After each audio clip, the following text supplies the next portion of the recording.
नमस्कार. मी चेतन पांडे व्ही मराठी या नवीन चॅनलमध्ये आपलं स्वागत करतोय. तर चला आज आपण भेटूया प्रतीक पात्रे सर यांच्याशी. सर नमस्कार. नमस्कार. आपण जाणून घेऊया प्रतीक पात्रे सरांबद्दल. सर आपण आपल्याबद्दल सांगा अशी मी आपल्याला विनंती करतो. तर स्वराज्य सेवा प्रतिष्ठान म्हणून एक संघटना आहे, ज्याची सुरुवात आम्ही केलेली आहे.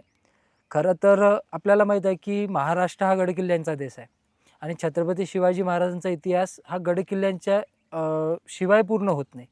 म्हणजे महाराज जर तुम्हाला अनुभवायचे असतील, महाराज समजून घ्यायचे असतील, तर तुम्हाला गडकिल्ले समजावे लागतील. त्यामुळं असं म्हणायला हरकत नाही की गडकिल्ल्यांनी आपल्याला बनवलेलं आहे. गडकिल्ल्यांचा फार मोठा एक भाग आपल्या आयुष्यात आहे आणि तो संवर्धन करायच्या दृष्टीनं आम्ही स्वराज्य सेवा प्रतिष्ठानची सुरुवात केलेली आहे. याचे संस्थापक शिवादादा काळे आहेत, जे माझे सहकारी आहे आणि दादांच्या आणि आमच्या दोघांच्या माध्यमातून आम्ही या सर्वांचं काम करतो. महत्त्वाचं आहे की विदर्भाचा जो इतिहास आहे, खरं तर फार गौरवशाली इतिहास विदर्भाचा आहे. म्हणजे मुघलिया सल्तनत ज्यावेळेस दिल्लीत होती आणि शहाजहान ज्यावेळेस तिथे दिल्लीच्या तख्तावर होता, त्यावेळेस आपल्या ज्या मुलांना वेगवेगळ्या सुभेदारी त्याला दिल्या, तर त्यापैकी औरंगजेबाला जी सुभेदारी दिली ती वराडची सुभेदारी होती. वराड तेवढा वैभव संपन्न होता आणि इथून मग तो गेल्यानंतर तो दिल्लीचा अधिपती झाला. आणि खरं तर त्या इथपासून जी एक ऐतिहासिक वारसा आपल्या अचलपूरला आहे, आपल्या अमरावतीला आहे आणि सगळ्या या विदर्भाच्या भूमीला आहे. काळाच्या ओघात काय झालं की अभ्यासक लोक अभ्यास झालेला आहे, पण तो समाजापुढे आला नाही. बरोबर. आणि येणाऱ्या पिढीपर्यंत हा जो विदर्भाचा ऐतिहासिक वारसा आहे दैदिप्यमान, तो पोहोचला नाही, तर तो सर्व पोहोचला पाहिजे. महाराजांचे हे जे गडकिल्ले आहे, जो आपलं वैभव आहे, ते टिकलं पाहिजे आणि येणाऱ्या पिढीपर्यंत हा वारसा तसा पोहोचला पाहिजे. यासाठी आम्ही सर्व काम करतो. हे सर्व काम करत असताना आमच्या असं लक्ष म्हणजे टप्प्याटप्प्यानं संस्थेचा पहिला उद्देश होता की आपल्याला इतिहासावर काम करायचं आहे. मग असं ज्यावेळेस आम्ही भटकत होतो, भटकंती करताना खूप साऱ्या नवीन वास्तू आमच्या समोर आल्या, खूप साऱ्या नवीन इतिहासाचे पानं आमच्यासमोर उलगडत गेले. त्यातलं एक महत्त्वाचं पान असं आहे की विदर्भाचं शस्त्रागार.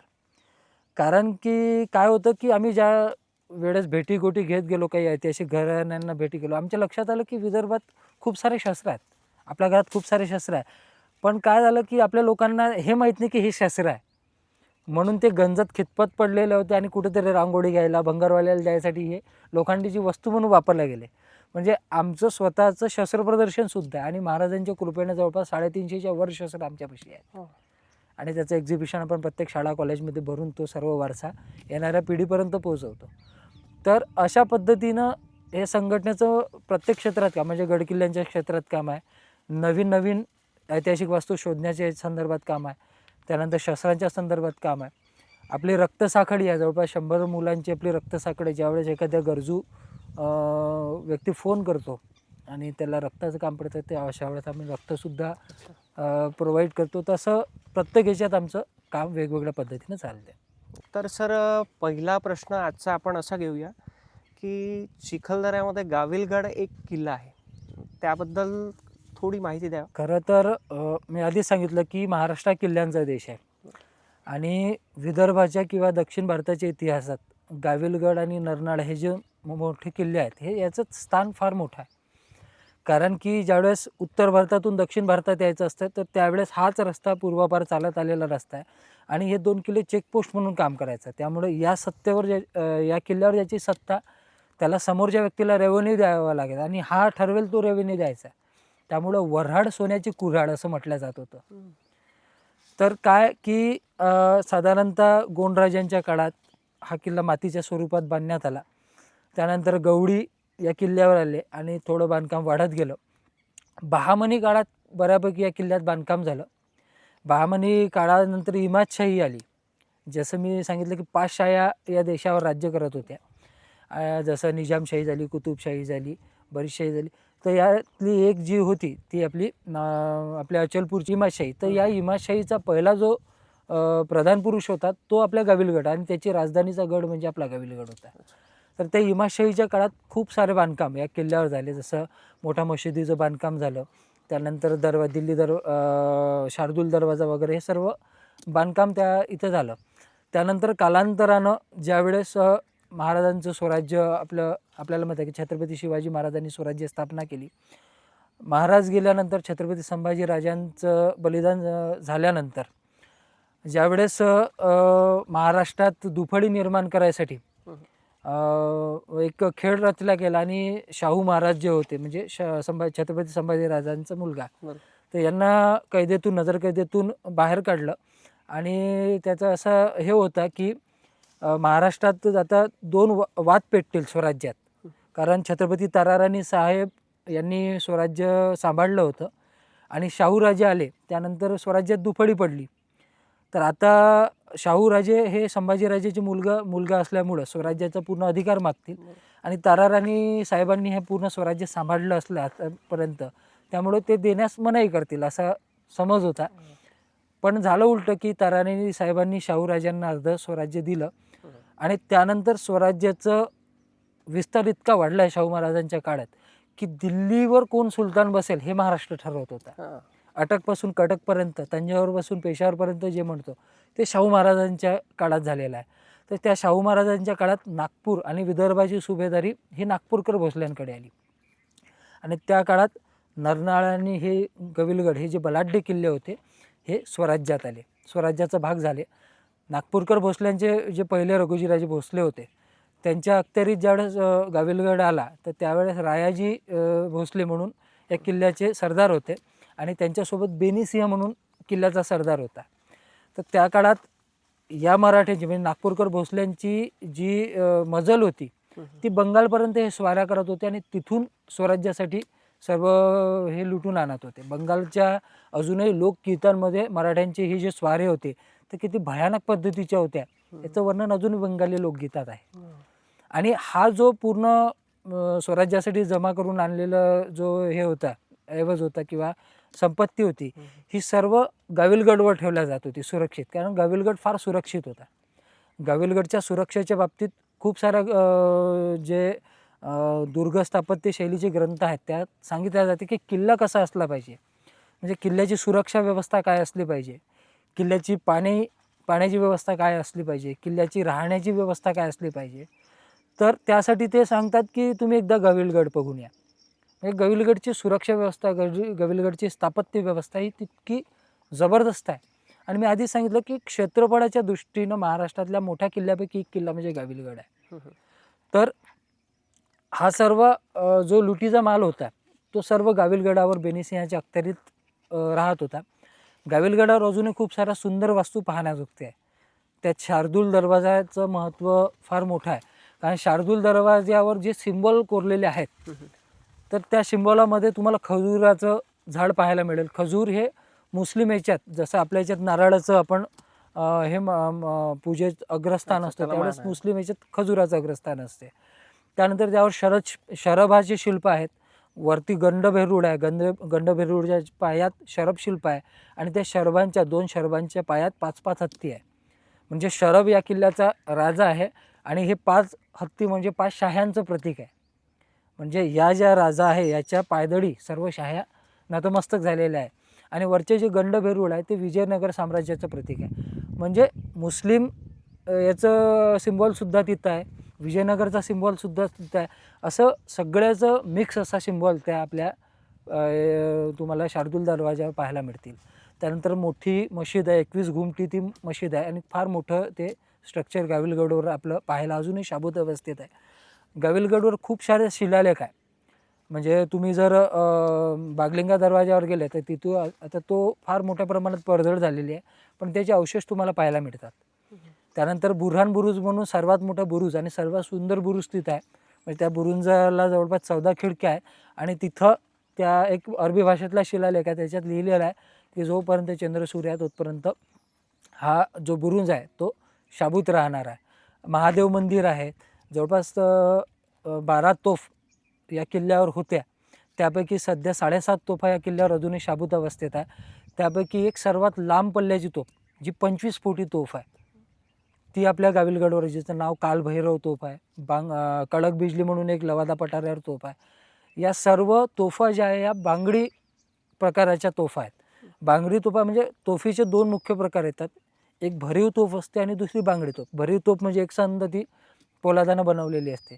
बांगडी तोफ म्हणजे लेअरवर लेअर बांगड्या पद्धतीच्या लेअर चढवून त्या तोफा बनवल्या जातात. विशेष म्हणजे या तोफा खालून वर आणल्या जात नाही, त्या डायरेक्ट किल्ल्यावर बनवल्या जातात. म्हणजे या तोफा बनवायचा कारखानासुद्धा आपल्या गाविलगडवर होता त्या काळात. इतकं वैभव संपन्नता गाविलगड किल्ल्यावर आहे.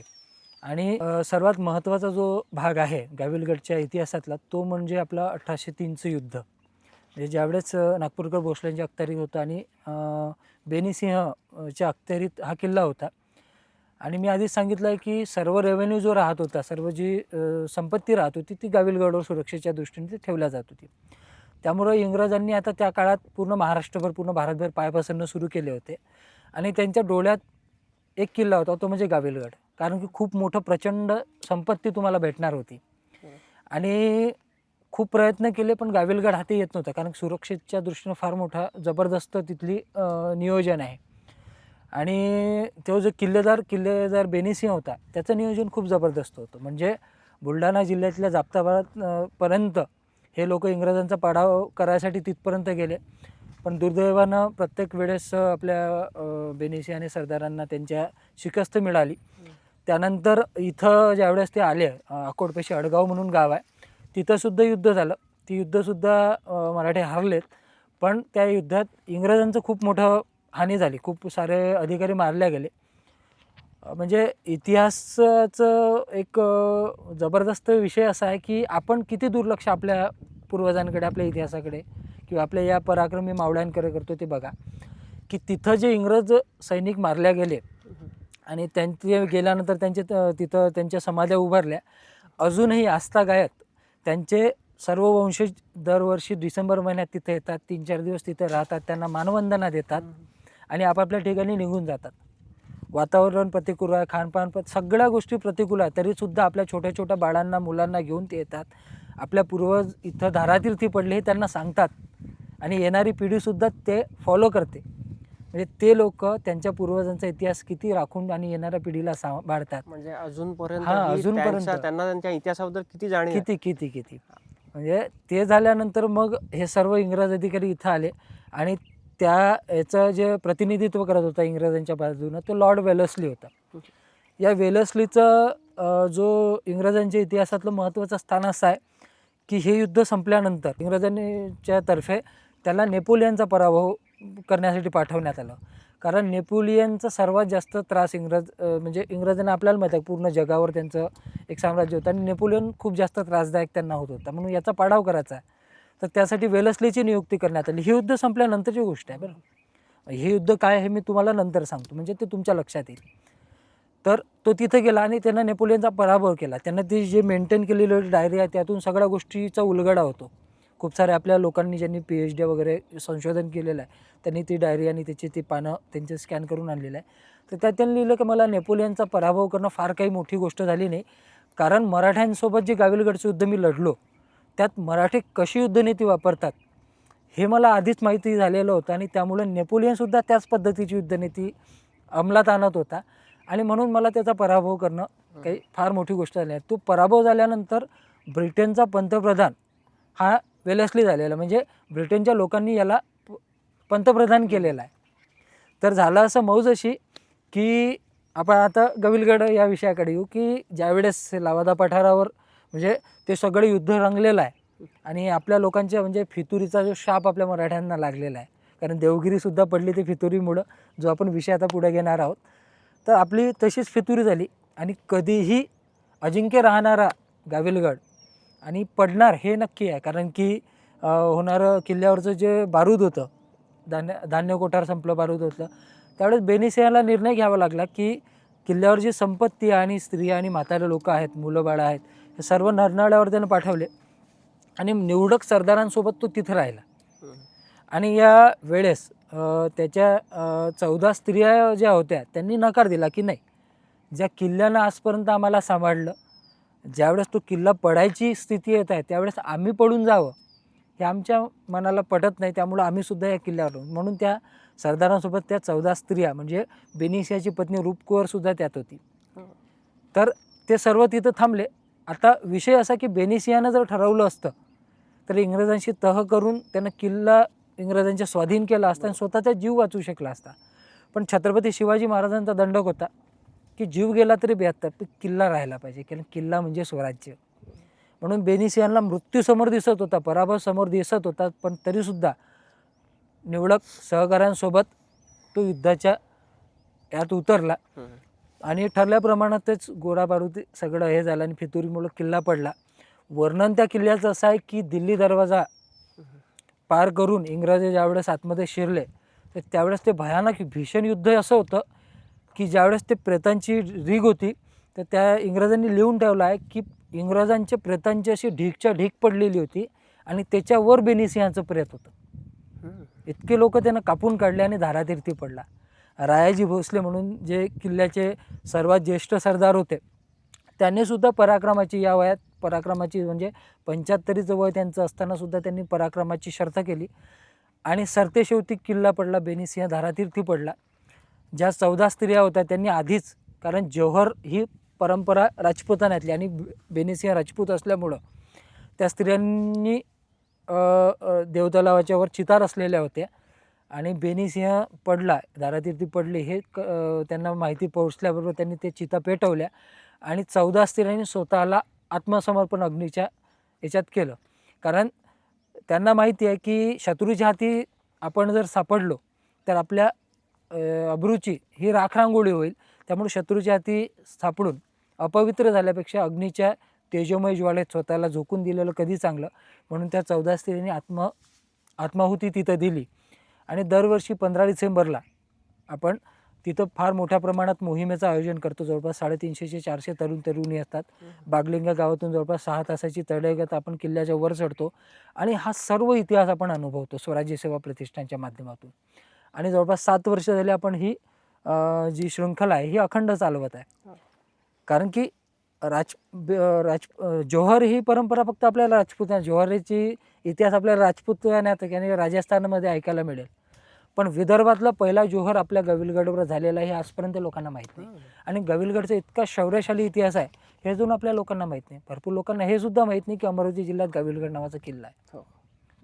त्यामुळे खूप खूप मोठा किल्ला आहे. म्हणजे एकंदरीत लोकांना जो इतिहास आहे त्याच्याबद्दल एकतर जाणून घ्यायचं नाही आहे किंवा मग जायचं आहे तर मग एक एन्जॉयमेंट म्हणून आपण जातोय. नाही, यासाठी खरं तर आता जे एन्जॉयमेंटसाठी जातात लोक, फोटो वगैरे करतात, खरं तर याच्यासाठी जे अभ्यासक लोक आहे, म्हणजे अजूनही असं वाटतं की अभ्यासक लोकांनी बाहेर निघालं पाहिजे. पुस्तकी ज्ञानापेक्षा प्रत्यक्ष ज्ञान महत्त्वाचं आहे. आणि अजूनही जे इतिहासावर काम कर म्हणजे इतक्या 7-8 वर्ष झाले आता आम्ही काम करतो. खूप साऱ्या जे इतिहास क्षेत्रात ज्यांचं ॲक्च्युअल काम चालते त्यांना आम्ही आव्हान करतो, त्यांना विनंती करतो की तुम्ही या, कारण हे क्षेत्र तुम्ही जितक्या वैज्ञानिक दृष्टिकोनातून हे काम करणार आहे तितक्या वैज्ञानिक याच्यातून आम्ही नाही करणार आहे. कारण आम्हाला ती वैज्ञानिक दृष्टी नाही इतिहासातली. आम्ही फक्त आस्थेपोटी आणि आपल्या सगळ्या महापुरुषांच्या या बलिदानाचं एक जाणीव व्हावी या पोटी आम्ही हे सगळं करतो आहे. पण तुम्ही जर आले आणि तुमचा जर वैज्ञानिक अधिष्ठान या सगळ्या कार्याला लागलं हे काम आणखी 100 पटीनं वाढेल. पण काय झालं की जे अभ्यासू लोक आहेत ते AC च्या रूममध्ये बसून पुस्तकं चालण्यातच स्वतःला धन्यता मानल्यामुळं कुठेतरी, आणि तो येणाऱ्या पिढीपर्यंत वारसा, म्हणून तर मी म्हणतो की चुकीत या पिढीचे नाही आहे जे नुसतं फोटो आणि रीलच्या नादात आहे. तुम्ही हे सांगा ना इतिहास. ज्यावेळेस हा इतिहास त्यांच्यापर्यंत जाईल त्यावेळेस ते तोफेवर बसायची हिंमत करणारे, त्यावेळेस ते एखाद्या ऐतिहासिक वास्तूवर पाय ठेवण्याची आणि उभं राहण्याची हिंमत करणारे. का? अरे त्यांना माहितीच नाही की नेमकं ही तोफ काय आहे, हिनं कसं शौर्य आणि पराक्रम केला ज्याच्यामुळं आपलं अस्तित्व आहे. ज्या दिवशी त्याला त्याचं अस्तित्व माहिती पडेल त्या दिवशी कुठल्याच किल्ल्यावर गैरप्रकार पडणार नाही. बरोबर. कुठल्याच किल्ल्यावर तुम्हाला लिहिलेलं नावं दिसणार नाही. का? ते त्यांचं अज्ञान आहे. कारण त्यांना या किल्ल्याविषयीचे या पराक्रमाविषयी ज्ञानच कोणी दिलं नाही. त्यामुळे दोष त्यांचा नाही, नावं लिहिणाऱ्याचा कधीच दोष नाही. जे आपण म्हणतो ना किल्ल्यावर नावं लिहून ठेवले किंवा किल्ल्यावर हे होत आहे, त्यांचा दोष नाही ना. ज्या पिढीनं त्यांना हे ज्ञान द्यायला पाहिजे त्यांनी दिलं नाही. म्हणून आज आपल्यापाशी हे ज्ञान आहे आणि तुमच्या या चॅनलच्या माध्यमातून हा सर्व वारसा आणि सर्व इतिहास जात आहे, फार मोठी गोष्ट आहे. कारण की ज्या लोकांनी हा व्हिडिओ पाहिला आणि त्या लोकांना, तेवढ्या लोकांना जरी किल्ल्याचं हे माहिती पडलं, कारण किल्ला म्हणजे छत्रपती शिवाजी महाराज आहे. पुस्तक कधीच तुम्हाला महाराजां काय आहे हे सांगणार, ते तुम्हाला महाराजांचं शौर्य सांगतील, ते तुम्हाला महाराजांची नीती सांगतील. पण महाराज अनुभवायचे असतील तर तुम्ही किल्ल्यावर जा. तुम्ही एखाद्या किल्ल्यावर गेले आणि त्या किल्ल्याची पराक्रमाची शौर्याची गाथा आपल्या मावळ्यांची वाचली आणि त्या तिथला दगड ना दगड म्हणजे आपण म्हणतो ना की इथं सगळं ढासळलेलंच आहे, काय आहे या किल्ल्यावर, तर हे दगड तुम्हाला तुमच्याशी बोलायला लागतात, पण तेवढी आस्था त्याच्याविषयी मनात असली पाहिजे. म्हणून येणाऱ्या पिढीला जर हा इतिहास सांगत गेलो आणि तीच जबाबदारी आम्ही आमच्या खांद्यावर पेललेली आहे की गडकिल्ल्यांचा इतिहास, गडकिल्ल्यांचं संवर्धन झालं पाहिजे. कारण गडकिल्ले टिकले तर महाराजांचा इतिहास आपण अनुभवू शकू आणि म्हणून हे सगळं आमचा अट्टहास सुरू आहे.